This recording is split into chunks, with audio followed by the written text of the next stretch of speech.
चलिए एक quick revision हो जाए हम लोगों का, जो हमने लास्ट क्लास में पढ़ा था।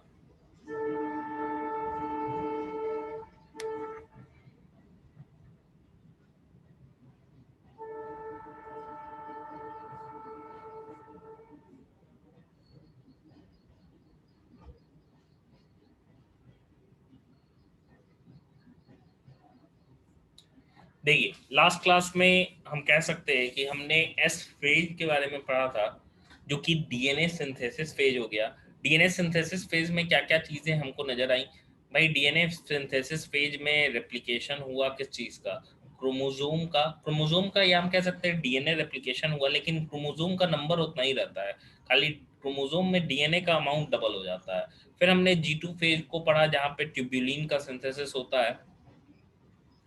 एस फेज में ही क्या है, एस फेज में ही सेंट्रियोल का भी डुप्लीकेशन होता है साइटोप्लाज्म के अंदर। ये जो था एक पाई चार्ट हमारे पास था, जहां पे पाई चार्ट में हम लोगों ने देखा था वेरियस स्टेजेस को, जी1 एस जी2, और ये सारे क्या थे, एम फेज थे। फिर हम लोगों ने देखा चेक पॉइंट्स के बारे में। फिर हम लोगों ने देखा डिवीजन फेज, एम फेज, जो कि एक्चुअल डिवीजन फेज है। एम फेज की हम बात कर रहे हैं तो पहले कैरियोकाइनेसिस की बात करेंगे, फिर साइटोकाइनेसिस की। साइटोकाइनेसिस एनिमल्स में अलग तरीके से होता है, प्लांट में अलग तरीके से होता है। ये सारे स्टेजेस थे, हमने प्रो फेज तक पढ़ा था, जो कि लॉन्गेस्ट फेज होता है।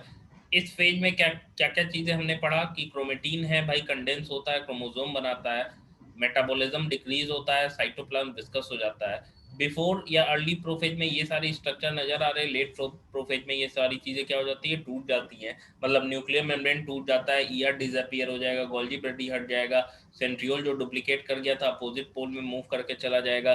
क्रोमेटीन जो है रॉड लाइक स्ट्रक्चर क्रोमोसोम्स का फॉर्मेशन कर लेगा, न्यूक्लियर मेम्ब्रेन भी टूट जाता है, एंड इसके अंदर जो न्यूक्लियोलस है वो भी क्या हो जाता है, अब डिसअपीयर हो जाता है। यहां तक भाई हमने पढ़ लिया था। अब इसके आगे हमको पढ़ना है, ठीक है, इसके आगे हमको पढ़ना है। एंड इसके आगे अगर मैं बात करूं तो इसके बाद का जो स्टेज है that is the metaphase. Metaphase की हम बात करें तो मेटाफेज में एक्चुअली क्या हो रहा है, मेटाफेज में जो क्रोमोसोम है वो इक्वेटर पे बिल्कुल ही अलाइंड हो जाते हैं, एंड इसी चीज को हम मेटाफेज कहते हैं, ठीक है, इसी चीज को हम लोग मेटाफेज कहते हैं। तो नेक्स्ट जो स्टेज हमें पढ़ना है दैट इज द मेटाफेज। तो हम लिखते हैं नेक्स्ट स्टेज जो है हमारा वो है मेटाफेज।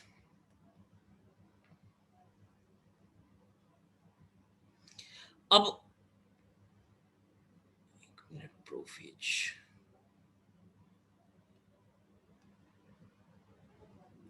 बी लिख लीजिएगा, मेटाफेज, मेटाफेज। देखो मेटाफेज की हम बात करें तो भाई क्या चीजें हो रही हैं। सबसे पहले यहाँ पे क्या होता है, पूरे तरीके से जो न्यूक्लियर मेम्ब्रेन है टूट गया है, एंड क्रोमोसोम बिल्कुल ही फ्री हो जाता है।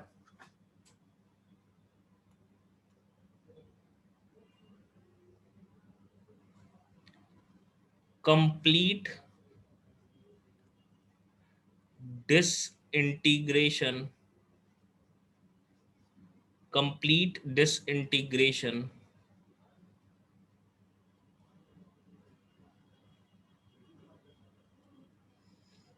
of the nuclear membrane, of the nuclear membrane marks the start of metaphage.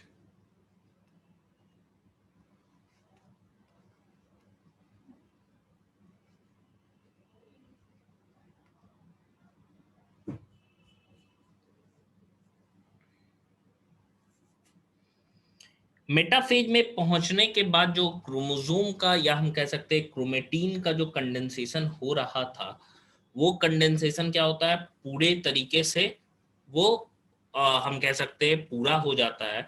And ये कंडेंसेशन पूरे तरीके से पूरा हो जाता है, एंड क्रोमेटीन जो है वो रॉड लाइक स्ट्रक्चर्स क्रोमोसोम में कन्वर्ट हो जाता है, ठीक है। तो हम सिंपल कह सकते हैं कि यहाँ पे कंडेंसेशन ऑफ क्रोमोसोम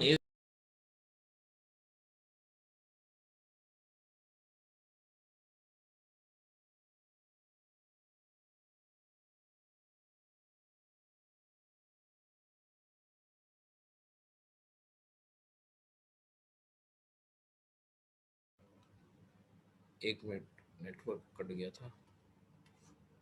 हाँ, तो मैं कह रहा था कि यहाँ पे क्रोमेटीन का जो कंडेंसेशन है वो प्रॉपर हो जाता है। Condensation of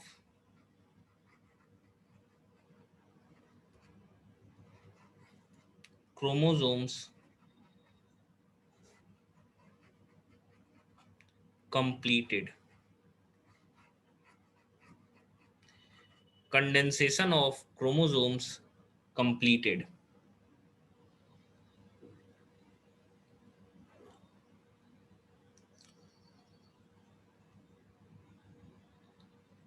And they become visible.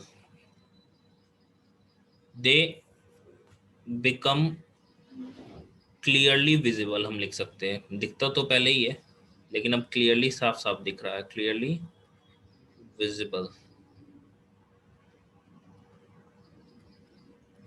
Best stage to study the morphology of chromosome.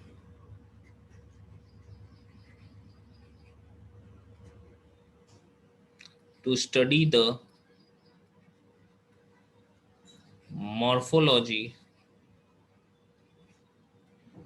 of chromosome. Chromosome.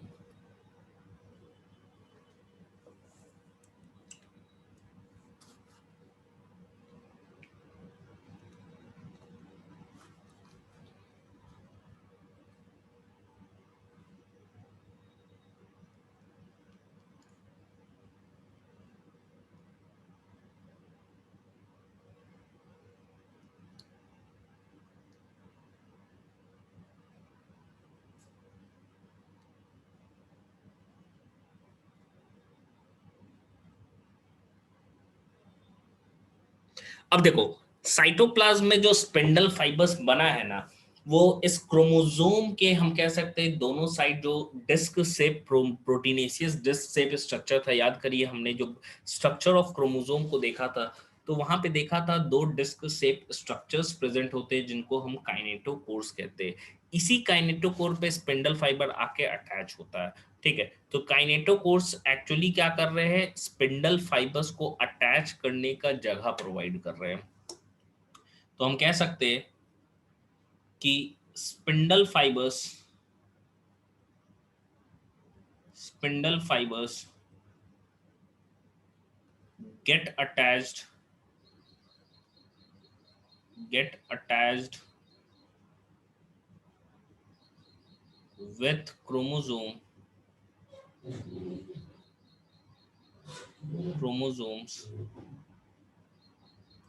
at kinetochores course। लिखे तो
हो गया।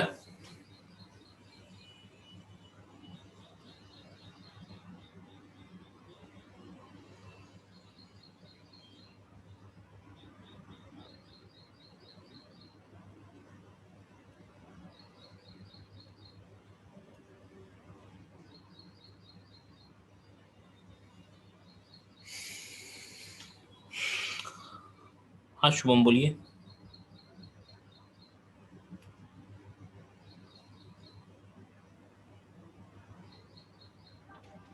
कुछ बोल रहे?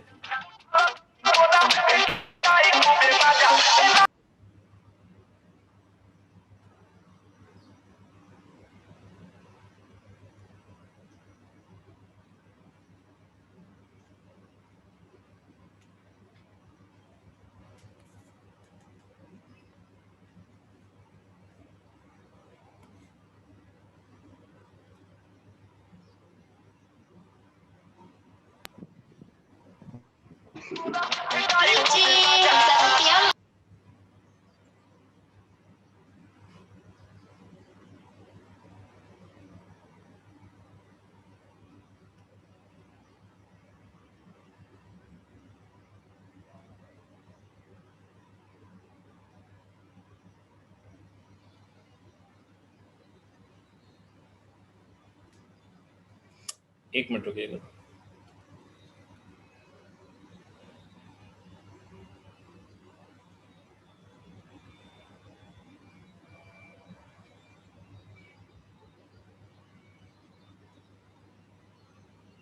देश का सहयोग है।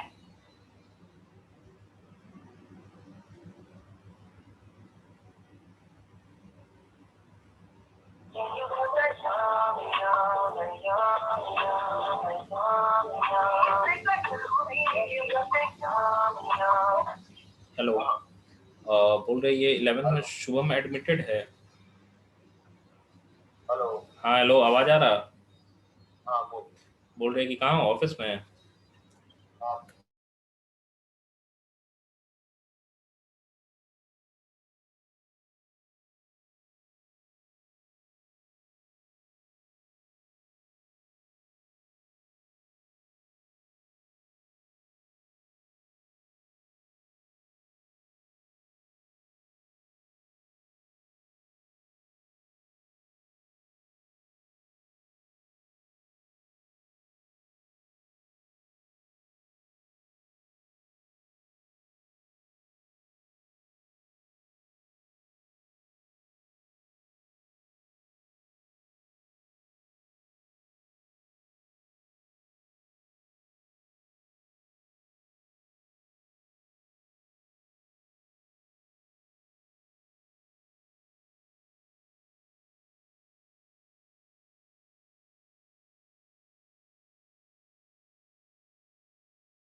चलिए, देखिए, हम लोग मेटाफेज की बात कर रहे हैं। तो हम कह सकते हैं कि मेटाफेज में, अब देखो डायग्रामेटिकली अगर हम लोग देखेंगे तो क्या क्या चीजें हो रही हैं। जैसे मान लो हम क्रोमोसोम के स्ट्रक्चर को यहाँ बना रहे हैं। 4 क्रोमोसोम बनाएंगे, चारों अलग अलग रंग का बनाएंगे ताकि पहचानने में आसानी हो।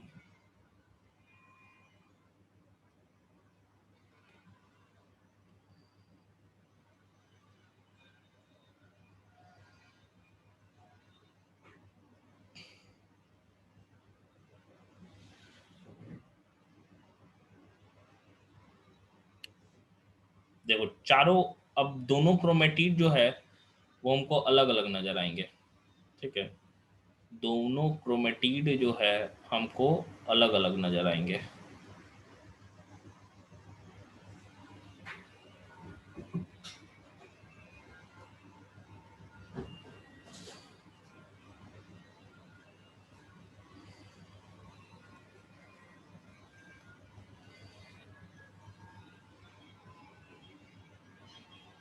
ये सेंट्रियोल है इस साइड। ठीक है, ये सेंट्रियोल है इस साइड। 2 सेंट्रियोल है। दोनों से अटैचमेंट की हम बात कर रहे हैं। हम ये बनाए भाई, ये मेरा एक क्रोमेटिड ये हो गया। ठीक है,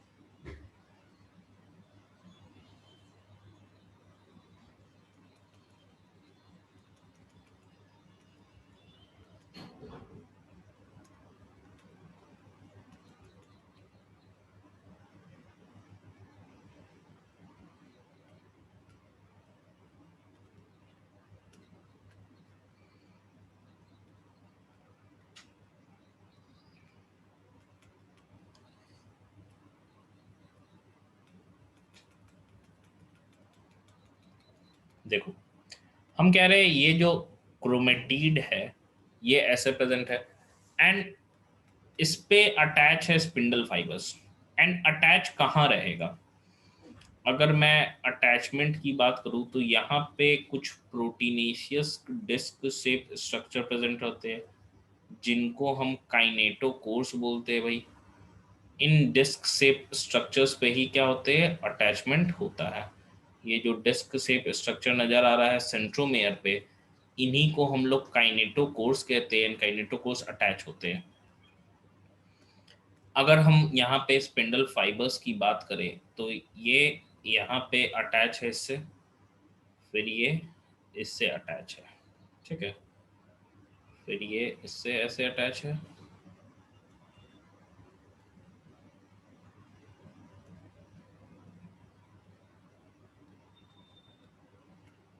फिर ये इससे अटैच है।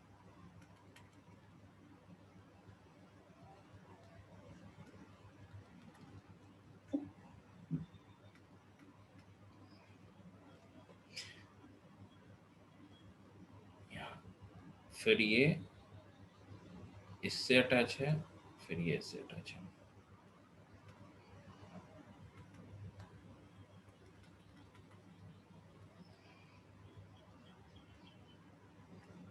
देखो यहाँ पे जिलेशन ऑफ प्रोटीन होता है पोल्स पे, तो कुछ ऐसे रेज हमको नजर आते हैं, रेज लाइक स्ट्रक्चर जिन्हें हम एस्ट्रल रेज कहते हैं।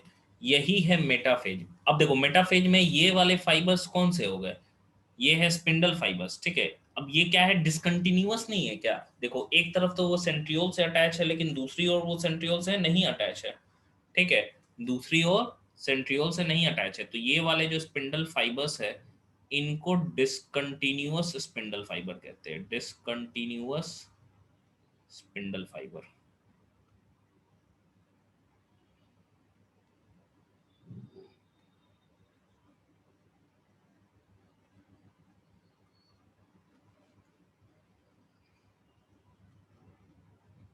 डिसकंटिन्यूअस स्पिंडल फाइबर, ठीक है। एंड बीच बीच में क्या होते हैं? सपोर्टिंग फाइबर्स प्रेजेंट होते हैं, जो ऐसे यहाँ से एक सेंट्रियोल से निकलते हैं दूसरे सेंट्रियोल पे जाते हैं, ठीक है। ये जो है हम कह सकते हैं ऐसे, ऐसे। ये है कंटिन्यूअस फाइबर्स, इसको कंटिन्यूअस स्पिंडल फाइबर्स कहते हैं।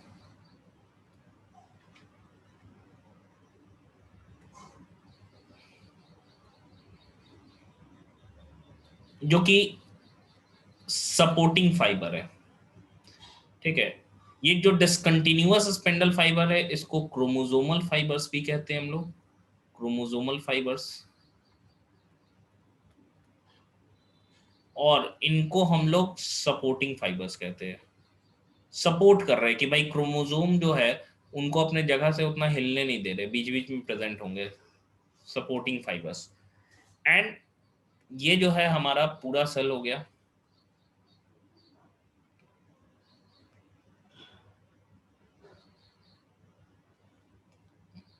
ठीक है। ये हमारा पूरा सेल हो गया। ये क्या है भाई? Kinetochore, kinetochore. अब देखो अभी ये मेटाफेज में ट्रांजिट हुआ है, अभी ये मेटाफेज का एक्चुअल स्टेज नहीं है, इसको हम ट्रांजिशन टू मेटाफेज कह सकते हैं। Transition to metaphase.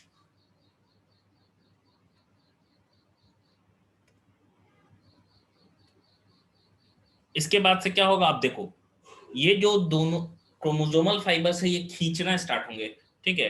खींचना स्टार्ट होंगे तो क्या हो जाएगा? बीच में आ जाएगा, मतलब कि अब खींचना ऐसा नहीं कि खींच के बीच में कर देगा। अगर मान लो इस साइड ये क्रोमोसोमल, अब समझो फॉर एग्जांपल इसको हम ले रहे हैं, तो इसको ये नजदीक है तो ये वाला इलोंगेट होगा, ये वाला शॉर्टन होगा, तो इसको बीच में लेते आएगा। इस फाइबर को ले रहे हैं तो ये वाला शॉर्टन होगा, ये वाला क्या होगा? इलोंगेट होगा, तो बीच पे ले जाएगा। तो ओवरऑल क्या हो जाता है? इस बीच के इक्वेटोरियल प्लेट पे सारे के सारे जो क्रोमोसोम है हमारे वो अरेंज हो जाते हैं, मतलब कि एक लेवल बन जाता है, एक लेयर बन जाता है क्रोमोसोम का बीच में इक्वेटर पे, ठीक है, मिडिल पॉइंट पे, जिसको हम मेटाफेजिक प्लेट भी कहते हैं या क्रोमोसोमल प्लेट भी कहते हैं। तो एक प्लेट लाइक स्ट्रक्चर, अब कितने अरेंज होंगे? 46 एक बार में अरेंज हो जाएंगे, ठीक है। तो एक्चुअली जो अगर हम बात करें,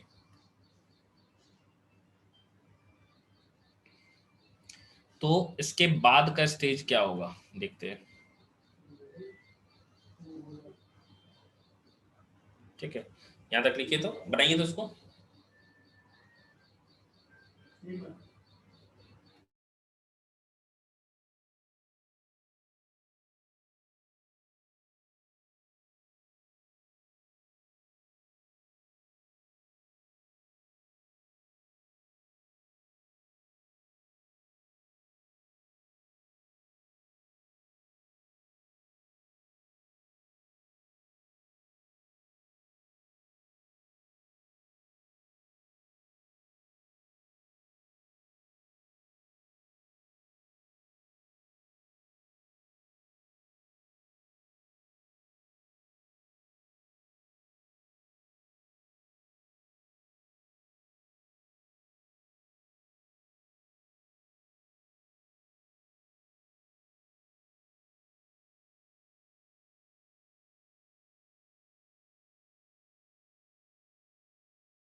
बना लीजिएगा तो बोलिएगा।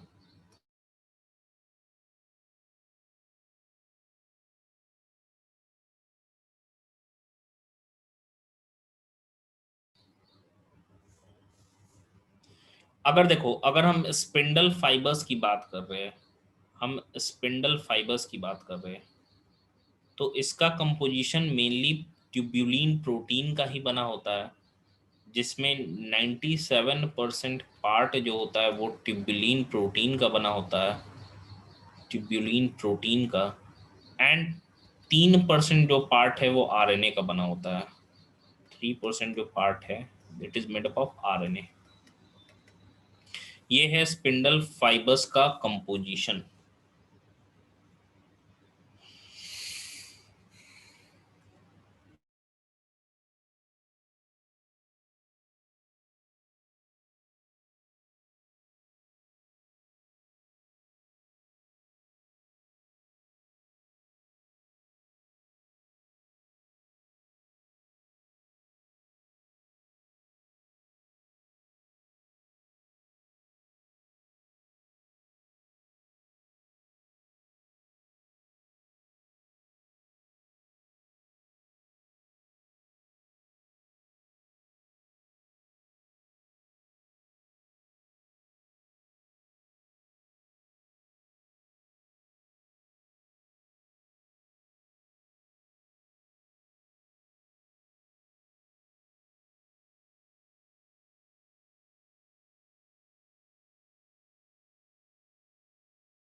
हो गया। चलिए देखिए, इसके बाद से जो हमें पढ़ना है ये है, अब देखो इसके बाद का स्टेज क्या होगा। अगर हम लोग यहाँ पे देखते हैं इसके बाद का स्टेज, कि इसके बाद का स्टेज होगा क्या एक्चुअली, तो सिंपल जो क्रोमोसोम्स हमने बनाए हैं ये वाले, ठीक है, ये फिर से बनाना पड़ेगा। तो ये actually they get aligned at the equator, they get aligned at the equator.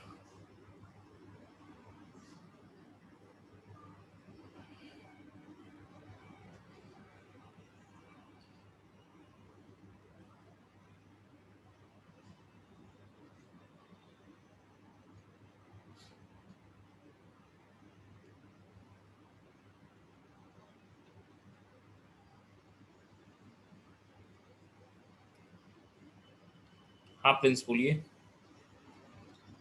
Sir. हाँ बोलिए। सर सर ऑफलाइन क्लासेस कब से होगी सर? ऑफलाइन क्लासेस अब इस मंथ में मोस्ट प्रोबेबली खुलना चाहिए। सर ऑनलाइन में ना बड़ी दिक्कत हो रही है सर, गर्लफ्रेंड ही नहीं पट रही। सर आपकी तो होगी। क्या चीज, क्या नहीं हो पाती है?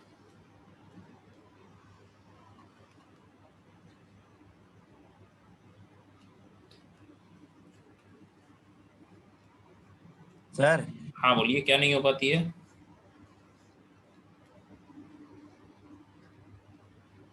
नहीं सुने थे। सर ऑफलाइन क्लासेस करवा दीजिए, ऑनलाइन में गर्लफ्रेंड ही नहीं पढ़ पाती सर। आपकी तो होगी सर। अच्छा, ये प्रॉब्लम आ रही है, इसी के लिए पढ़ रहे हो क्या? ब्लू,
सर प्लीज सर बताइए ना, नहीं बन रही है गर्लफ्रेंड, गर्लफ्रेंड चाहिए।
देखिए यहाँ पे क्या हो रहा है कि सेंट्रियोल जो है, इससे जो स्पिंडल फाइबर अटैच है, इसके कारण हम कह सकते हैं कि इक्वेटर पे सारे के सारे क्या हो गए, क्रोमोसोम वेल अलाइंड हो जा रहे हैं। ठीक है, वेल अलाइंड हो जा रहे हैं। ये काइनेटोकोर्स हो गए।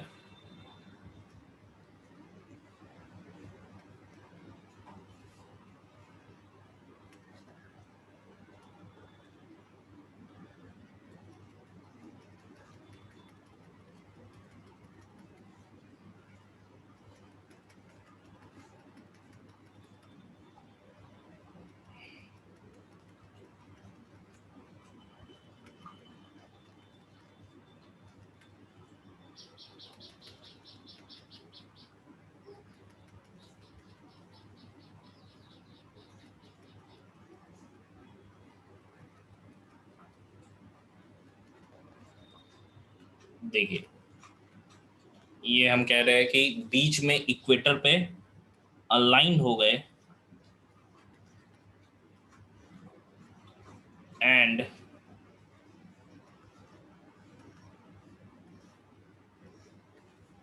ये जो एक प्लेट लाइक स्ट्रक्चर बन जाता है, इसको हम मेटाफेजिक प्लेट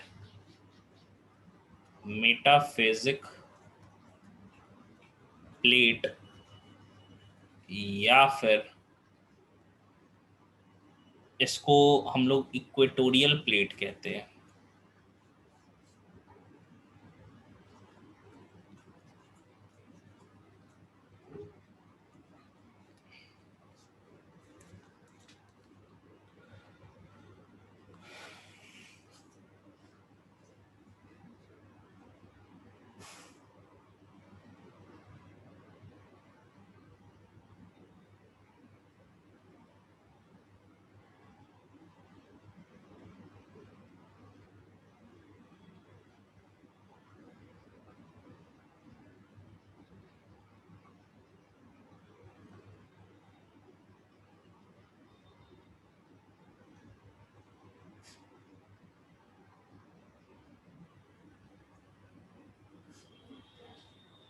बनाइए तो।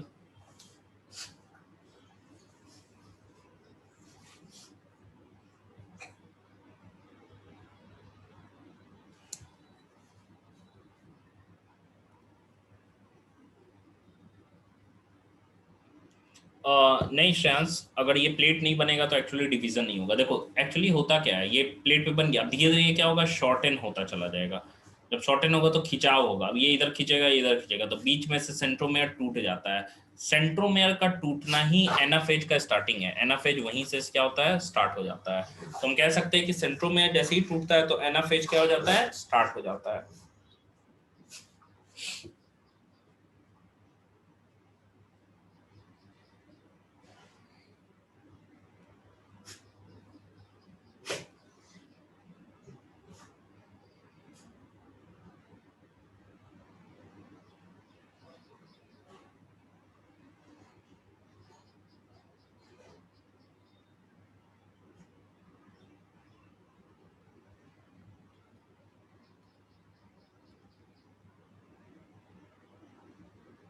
हाँ, एनाफेज में क्रोमोसोम जो है वो सेपरेट हो जाता है, या हम कह सकते हैं ब्रेक हो जाता है।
हो गया। चलिए देखिए इसके बाद से एक्चुअली होगा क्या, तो यहाँ पे अगर मैं मेटाफेज की बात करूँ तो मेटाफेज का कैरेक्टरिस्टिक क्या हो गया कि मेटाफेजिक प्लेट, यानी कि हम कह सकते हैं इक्वेटोरियल प्लेट जो है वो फॉर्म कर जाता है, मतलब जितने भी क्रोमोसोम होते हैं अलाइन हो जाते हैं इक्वेटर पे। नेक्स्ट इसके बाद से क्या होगा, ये जो क्रोमोसोमल फाइबर्स है वो एक्चुअली शॉर्ट होंगे, ठीक है। तो हम कह सकते हैं कि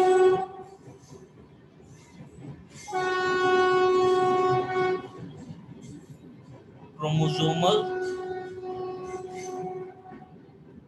spindle fibers spindle fibers starts shortening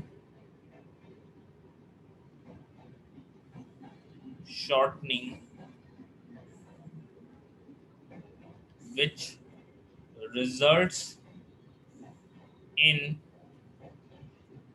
the splitting of splitting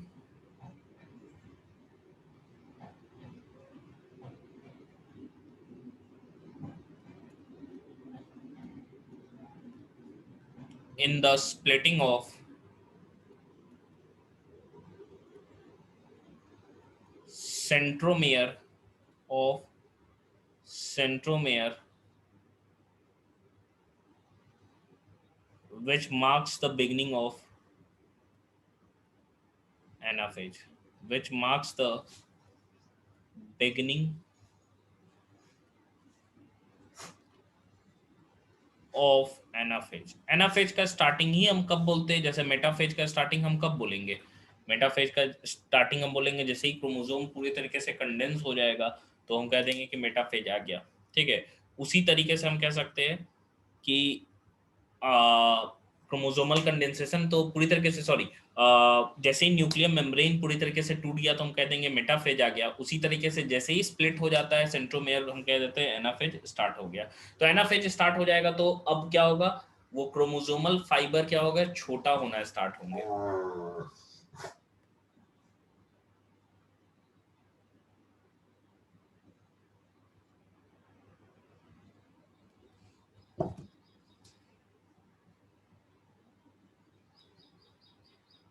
ये क्रोमोसोमल फाइबर क्या होंगे, छोटे होने स्टार्ट होंगे। लिखिए तो यहाँ तक।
हो गया। चलिए नेक्स्ट स्टेज लिखिएगा जो कि है सी, जो कि है एनाफेज। ठीक है, नेक्स्ट स्टेज लिखेगा सी, दैट इज एनाफेज। एनाफेज में मैंने क्या बताया, क्रोमोसोम जो है वो टूट गया। अब देखो जैसे ही क्रोमोसोम टूटता है तो दोनों क्रोमेटिड अलग अलग हो जाएगा। ठीक है, अब देखो यहाँ पे हम बोल रहे हैं कि भाई सॉरी ये बड़ा बन गया, ये सेंट्रियोल है, ये सेंट्रियोल है। ठीक है, सेंट्रियोल, सेंट्रियोल। क्रोमेटिड जो है वो अब सेपरेट हो जाएंगे। ठीक है, क्रोमेटिड जो है वो है अब सेपरेट हो जाएंगे, एंड सेपरेट होके वो मूव करना स्टार्ट करेगा।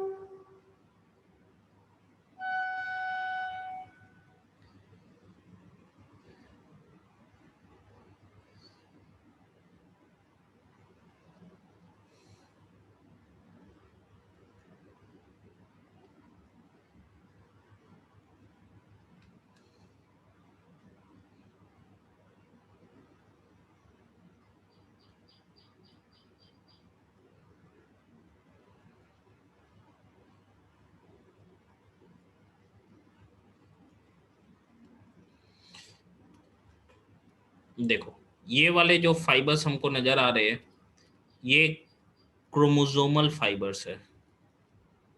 ठीक है, ये क्रोमोसोमल फाइबर्स है।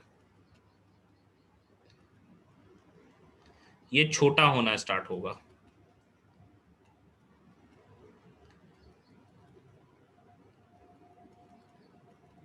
बीच में क्या हो गए, सपोर्टिंग फाइबर्स हो गए, ये सपोर्टिंग कर ही रहा है। ठीक है, ये तीन तरह के फाइबर्स हमको नजर आ रहे हैं, दो तो दिख गया।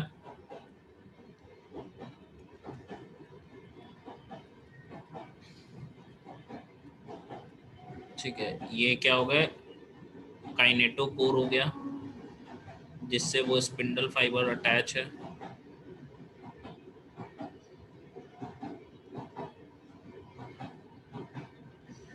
साथ ही साथ इनके बीच भी फाइबर्स बन जाते हैं। ये दो जो क्रोमेटिड सेपरेट किए है ना, इनको इंटरजोनल फाइबर्स बोलते हैं हम लोग। इंटरजोनल फाइबर्स क्या होगा, धीरे धीरे बड़ा होगा, क्रोमोसोमल फाइबर धीरे धीरे छोटा होगा। तो एक तरफ से पुश कर रहा है अंदर से, जो ठेल रहा है बाहर की तरफ, और उधर क्या है, पुल कर रहा है। तो पुलिंग पुशिंग से क्या है, क्रोमोसोम अपने अपने रेस्पेक्टिव पोल पे क्या होते हैं, पहुंच जाते हैं। ठीक है, पुलिंग एंड पुशिंग से वो अपने अपने, ये क्या हो गए, क्रोमोसोमल फाइबर्स हो गए, क्रोमोसोमल फाइबर्स। ठीक है, ये वाले क्या हो गए, इंटरजोनल फाइबर्स, इंटरजोनल फाइबर्स।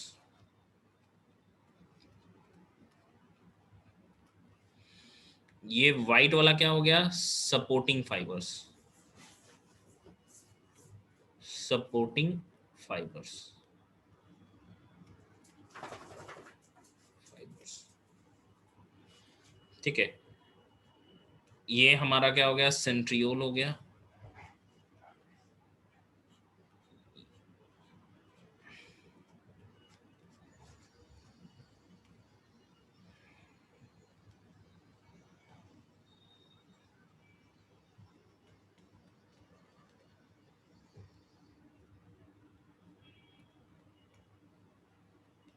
ये सेंट्रियोल हो गया। सेंट्रियोल पे जिलेशन ऑफ प्रोटीन से ये एस्टर्स बनते हैं, इनको एस्टर रेज कहते हैं, एस्टर रेज। क्यों बने, due to gelation of protein, gelation of protein. तो देखो यहाँ पे क्या है, इसका स्ट्रक्चर नजर आ रहा है, सपोर्टिंग फाइबर सपोर्ट कर रहा है, इंटरजोनल फाइबर्स क्या होगा, पुश करेगा, पुशिंग होगा, एंड क्रोमोसोमल फाइबर्स क्या करेंगे, पुलिंग करेंगे। पुलिंग पुशिंग से रिजल्टेंट क्या हो गया, रेस्पेक्टिव जो क्रोमेटिड है वो कहाँ पहुंच गए, अपने अपने पोल्स पे पहुंच गए। ठीक है, हर एक क्रोमोसोम को, अब देखो जैसे ही वो स्प्लिट होता है ना, तो अब हर एक क्रोमोसोम कहलाता है, समझना इस चीज को। अब उसको क्रोमेटिड नहीं कहेंगे, इसको हर एक को हम इसको क्या कहेंगे, क्रोमोसोम कहेंगे।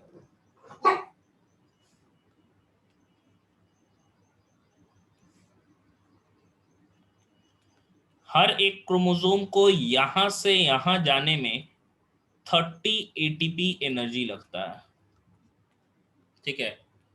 सेंटर से हम कह सकते हैं पोल तक पहुंचने में 30 एटीपी एनर्जी लगता है। तो anaphase stage is characterized by splitting of the centromere and chromosome with one chromatid move to opposite poles. This is the characteristic of anaphase. तो एनाफेज, अगर मैं शेप ऑफ क्रोमोसोम के लिए बात करूंगा तो study for shape of chromosome की L shape का है कि वी शेप का है, study for shape of chromosome, shape of chromosome,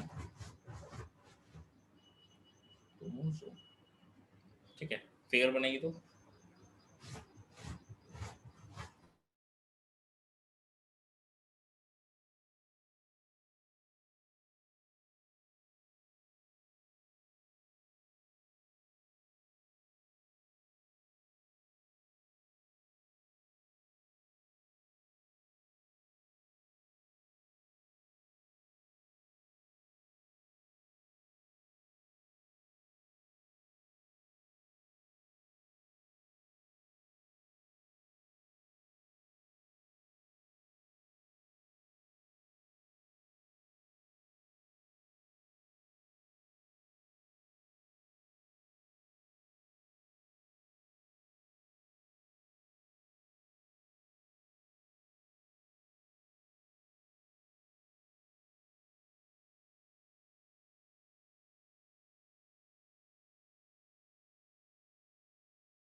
हो गया।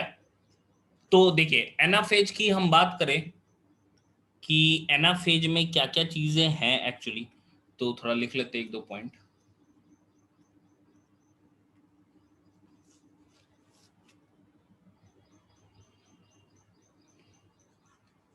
By pulling and pushing by pulling and pushing, by pulling and pushing mechanisms mechanisms chromosomes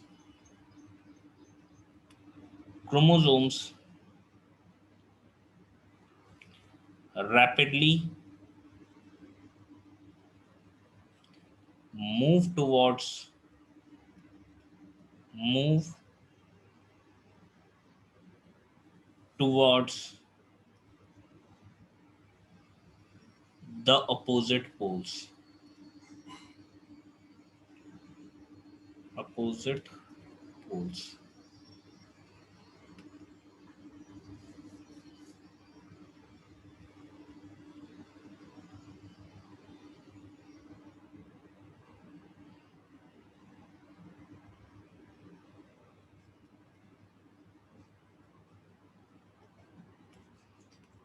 At each sorry as each chromosome, देखो पहले कौन move करेगा, अगर मैं खींचूंगा इधर से बांधा हुआ हूं तो ये खींचेंगे तो यही आगे आएगा और आर्म क्या हो जाएगा, पीछे की तरफ चला जाएगा। मतलब टुवर्ड्स पोल कौन सा साइड रहेगा, सेंट्रोमेयर रहेगा, एंड आर्म्स उसका जो होगा वो सेंटर के टुवर्ड्स रहेगा। As each chromosome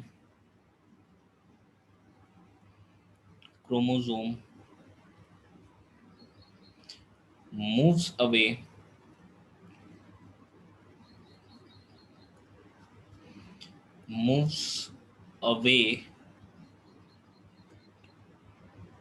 from the equatorial plate,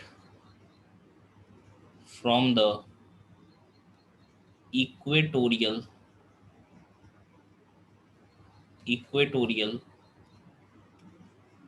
plate, from the equatorial plate, the centromere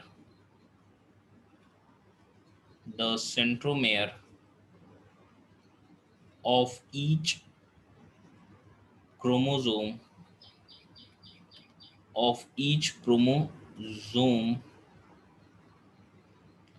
is towards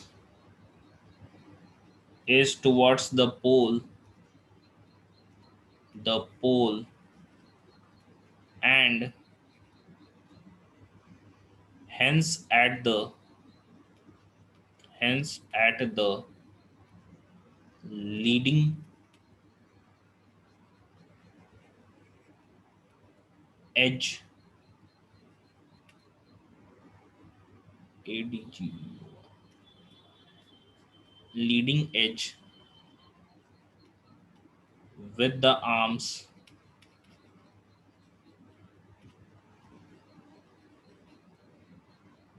trailing behind.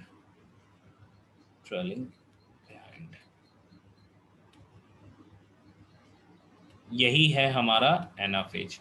मतलब एनाफेज में ही हम कह सकते हैं कि क्रोमोसोम जो है वो मूव करता है। अब क्रोमेटिड जो है वो स्प्लिट कर गया एंड वो मूव करेगा, leading edge and arms trailing behind.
हो गया।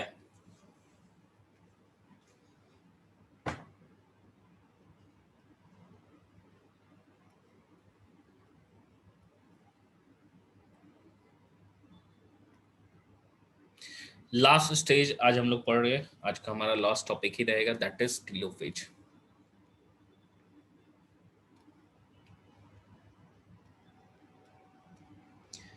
टी लिखिएगा, टीलोफेज, टीलोफेज।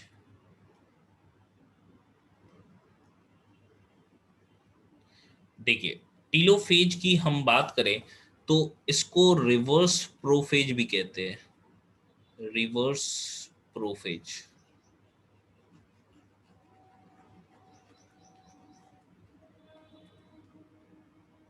अच्छा, लिख लिख लीजिए Shivangi.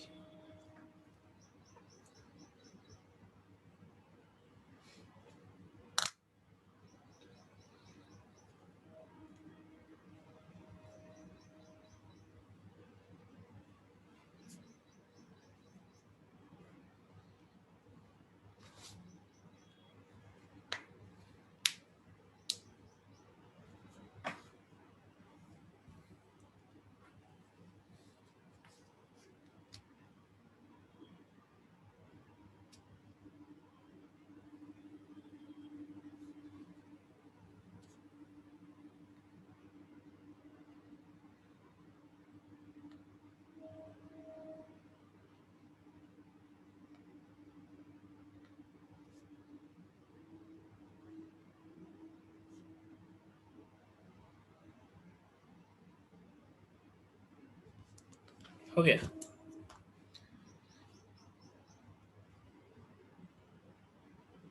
It depends upon cell to cell, Krish. कितना सेल, ह्यूमन चिक सेल का मैंने बताया था 24 घंटे कल्चर मीडियम में रहता है तो डिवाइड करता है। नेक्स्ट देखिए, टीलोफेज की हम बात कर रहे हैं तो टीलोफेज में क्या है कि जो क्रोमेटिड है, समझना है इस चीज को, ये पोल पे पहुंच जाता है। अब ये क्रोमेटिड क्रोमोसोम वगैरह नहीं होता है, वापस डीकंडेंस कर जाता है, एंड डीकंडेंस करके एक हम कह सकते हैं वापस क्रोमेटीन लाइक स्ट्रक्चर। देखो प्रोफेज में क्या होता है, कंडेंस हुआ था, यहाँ वापस क्या हो गया, डीकंडेंस हो गया। साथ ही साथ हम कह सकते हैं कि न्यूक्लियर मेम्ब्रेन भी बन जाता है, न्यूक्लियर मेम्ब्रेन के ऊपर ईआर भी बन जाएगा, ईआर के बाद क्या है, गोल्जी बॉडी भी बन जाएगा, एंड इसके अंदर न्यूक्लियोलस भी आ जाएगा। तो जस्ट रिवर्स है प्रोफेज का, जो सारी चीजें प्रोफेज में हुई थी वही यहाँ क्या होता है, रिवर्स हो जाता है यहाँ पे, ताकि दो सेल के रूप में इंडिविजुअली, अब दो न्यूक्लियस पहले बन जाए तब दो सेल के रूप में वो बट जाएगा। एटीपी का फुल फॉर्म एडिनोसिन ट्राइफॉस्फेट होता है, एडिनोसिन ट्राइफॉस्फेट।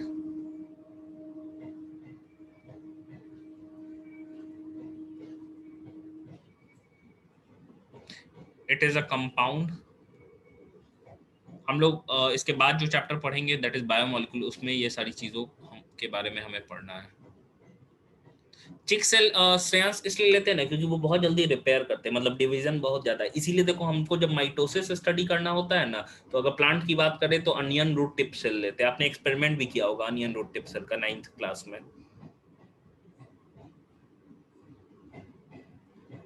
क्योंकि वो बहुत तेजी से डिवाइड करता है, एपिकल मेरिस्टेम होता है, इसी वजह से।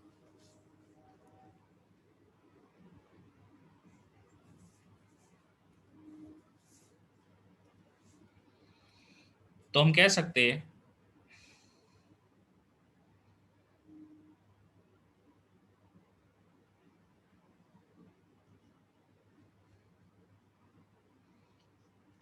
The chromosome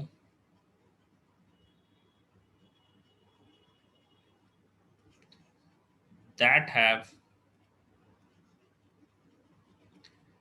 reached reached their respective their respective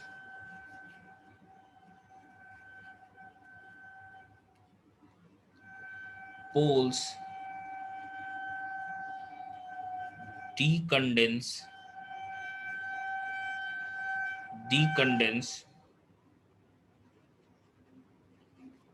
and lost their individuality, individuality, lost their individuality। मतलब कहने का मतलब क्या हो गया, अब क्रोमोसोम जो है वो क्रोमोसोम के रूप में नहीं नजर आएगा, वो वापस क्रोमेटीन के रूप में बनना स्टार्ट हो जाता है।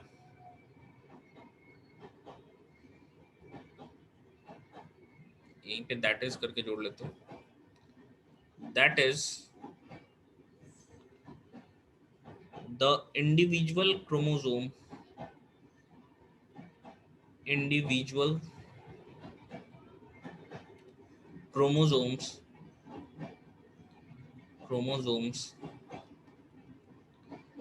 can no longer can no longer be seen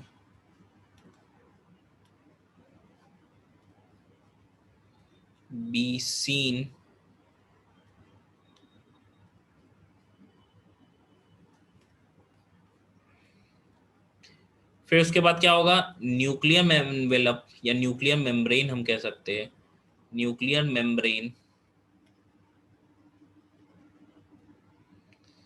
assembles around the chromosome cluster।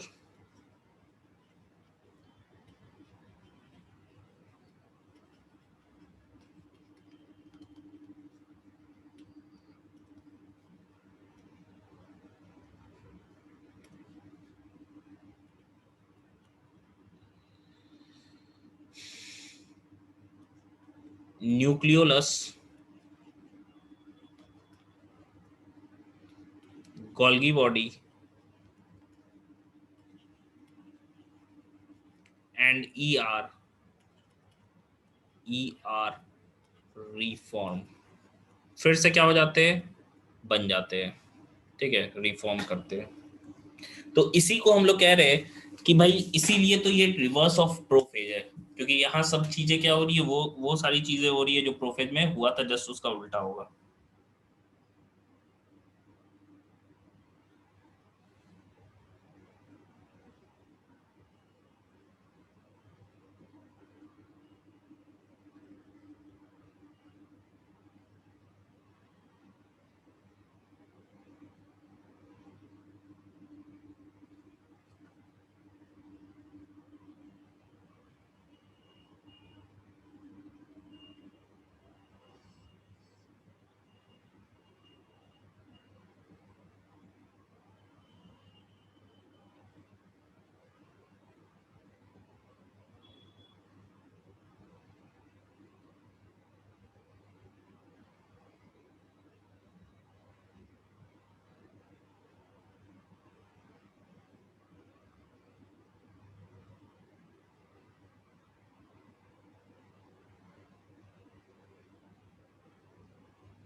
नहीं नहीं, क्रोमेटीन को सेव करने के लिए नहीं, हम कह सकते हैं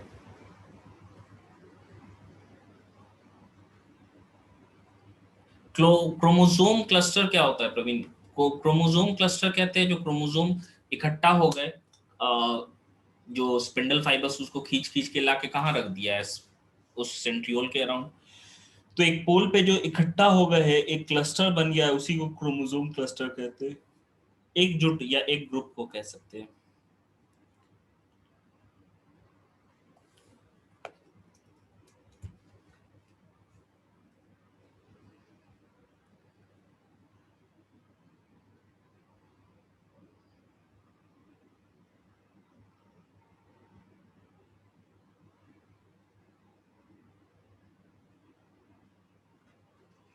निशांत शुरू से पूरा नोट्स लिख रहे हैं आप, तो टाइम तो लगेगा, it depends upon your writing speed कि कितना देर में आप कर लोगे। टेंडर बांट दो, घर में छोटा भाई है तो पकड़ो उसको, लिखवा लो, कुछ खिला देना उसको या पार्टी दे देना। लेकिन जो छोटे भाई होते हैं उनसे डील क्रैक नहीं हो पाता है क्योंकि अननेचुरल डिमांड रहता है।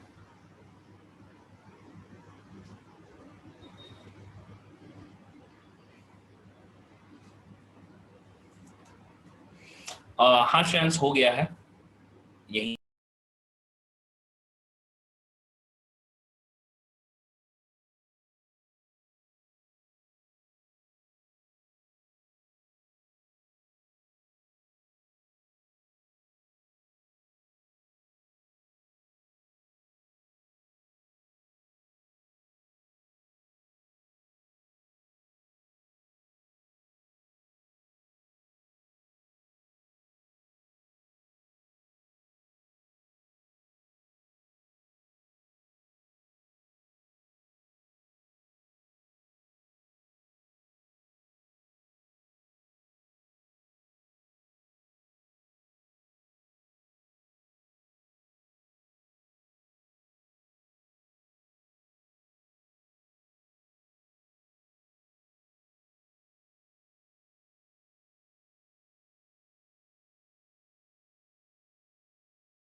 अच्छा,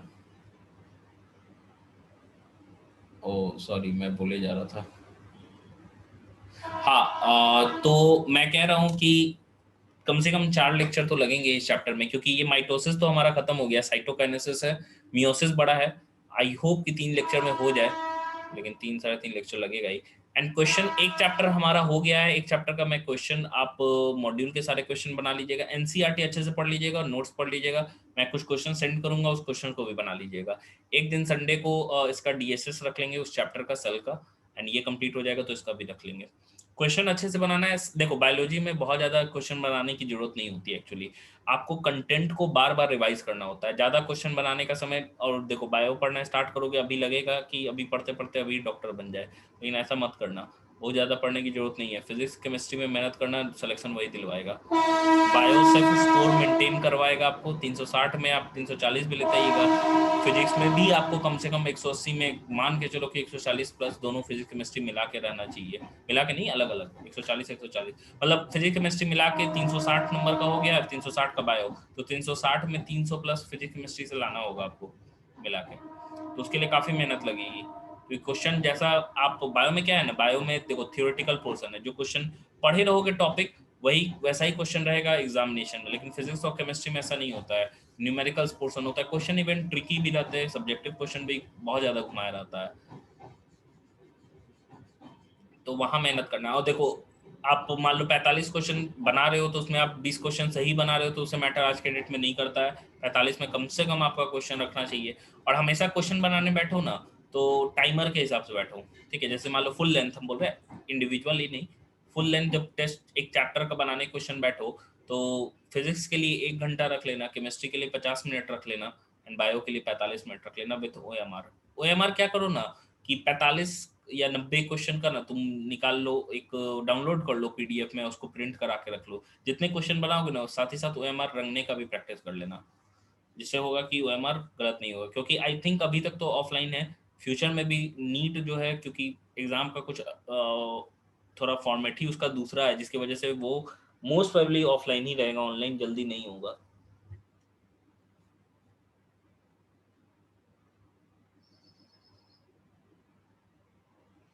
बनवा देंगे बिल्कुल श्रेयांश, लेकिन जैसे बताएंगे वैसे पढ़िएगा तभी ना बनिएगा।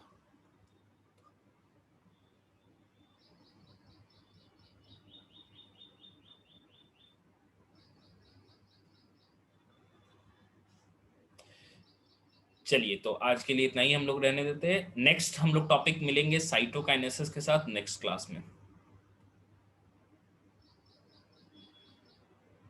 सिर्फ ऑब्जेक्टिव क्वेश्चन रहता है, 180 ऑब्जेक्टिव क्वेश्चन, कोई भी सब्जेक्टिव क्वेश्चन नहीं रहता है। निशांत, ऑफलाइन कब से स्टार्ट हो रहा है? आई थिंक इस मंथ में होना चाहिए स्टार्ट, मोस्टली आई थिंक इस मंथ में होना चाहिए। अब देखो गवर्नमेंट का कुछ तो नोटिफिकेशन, कुछ चीज़ें लूज होंगी तो खुल जाएगा। कोचिंग तो एटलीस्ट खुल ही जाएगा, स्कूल का तो पता नहीं, लेकिन कोचिंग तो खुल ही जाएगा। आई होप कि इस मंथ में आपका कोचिंग ओपन हो जाए। We all are hopping.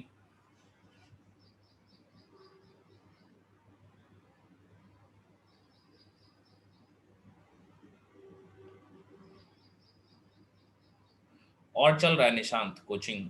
हाँ चल रहे होंगे कोचिंग, जो चल रहे होंगे जो लोकल लेवल पे हैं। हम लोगों के साथ थोड़ा रेस्ट्रिक्शन हो जाता है चीज़ों को लेके। हम भी ट्राई कर रहे हैं, थोड़ी और चीज़ें नॉर्मलाइज हो जाएंगी तो हम भी खोल देंगे। हमारे लिए भी ऑफलाइन पढ़ाना बहुत हेडक का काम है। बहुत सारी बदतमीजियाँ होती हैं, आज कुछ हुआ भी, आपने भी देखा, जिसको हम हैंडल नहीं कर पाते। साथ ही साथ एक सेटिस्फैक्शन भी नहीं होता है। एक 1-to-1 इंटरेक्शन में ज़्यादा ही सेटिस्फैक्शन होता है कि चीज़ें समझ में आ रही है कि नहीं आ रही है। तो आई होप इस मंथ में हमारा कोचिंग खुल जाए।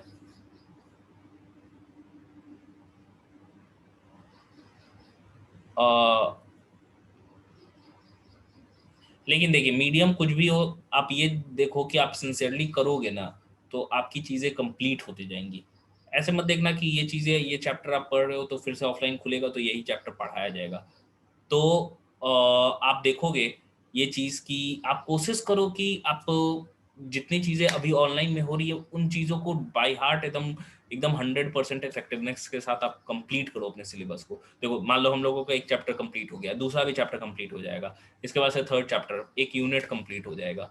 तो एक यूनिट कंप्लीट हो जाएगा जो कि मेजर यूनिट है। आपको मैं बताता हूँ रियलिटी, हम लोग बहुत पहले कंप्लीट कर रहे हैं। आप सेल वगैरह आप देखोगे तो कि आप देखोगे कि सेल वगैरह जो चैप्टर है वो काफी मतलब ह्यूज पढ़ाया जाता है, 2 महीना 2.5 महीना सेल ही पढ़ाता है लोग। तो वैसे हम लोग नहीं चलते क्योंकि हमारे पास बर्डन रहता है कि सिलेबस का टाइम टाइम पे कंप्लीशन करना काफी जरूरी होता है।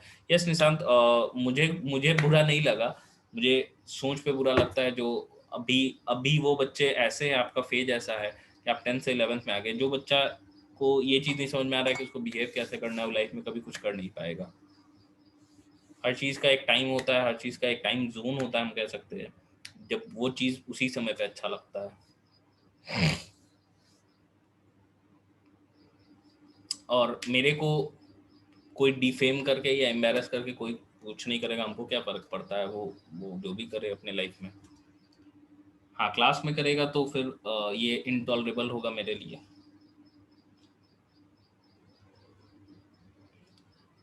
क्रिश, बायोलॉजी ओवरऑल बात करें तो जैसा हम लोग चल रहे हैं तो आई थिंक दिसंबर और जनवरी में ये हमारा बायो का पोर्शन कंप्लीट हो जाएगा, 11th का।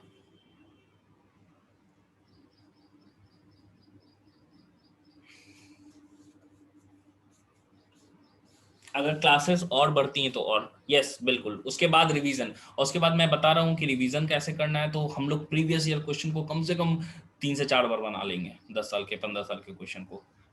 एग्जाम कब होगा? एग्जाम आपका 11th का एग्जाम जनरली मार्च में होता है। यस श्रेयांश, नीट बेस्ड करवाएंगे हम लोग, नीट के ही क्वेश्चन को रिवाइज करेंगे, नीट एम्स और जिपमर के क्वेश्चन को रिवाइज करेंगे। 3 मेजर एग्जाम्स होते थे, आज के डेट में तो नीट है, लेकिन थोड़ा हाईली एलिवेटेड एग्जाम्स है जो कि बंद हो गया अभी, एम्स और जिपमर। क्वेश्चन उसमें टफ रहता था। यस निशांत, बोर्ड का जो क्वेश्चन होता है ना 11th का बाबू, 11th का तो बोर्ड उतना होता नहीं है, ठीक है, उतना क्या मतलब स्कूल बेस्ड एग्जामिनेशन होता है, लेकिन हाँ अब देखो अभी के सिनेरियो में उसको भी बड़ा सीरियसली लेना है कि देख 12 का मार्क्स आपका 30% 11th पे डिपेंड हो गया, तो बहुत अच्छे से हाँ बोर्ड्स के भी देखो इसमें एक चैप्टर हो गया है, अभी हम एक आपको देंगे एनसीईआरटी एग्जाम्पलर, ठीक है, अगले क्लास में सेल का, ठीक है श्रेयांश, प्रैक्टिस सेशन रखते हैं हम लोग और क्वेश्चन को प्रैक्टिस करते हैं। मैं अभी दूंगा आपको, देखो एनसीईआरटी के क्वेश्चन एंड एनसीईआरटी एग्जाम्पलर के क्वेश्चन, इसके क्वेश्चन बना लोगे काफी अच्छा रहता है। एग्जाम्पलर में आपको 15-20 ऑब्जेक्टिव रहता है, मल्टीपल चॉइस के बाद आपका वेरी शॉर्ट शॉर्ट और लॉन्ग आंसर टाइप क्वेश्चन रहता है, तो वैसा तरह का क्वेश्चन आपको करने की प्रैक्टिस रखनी है।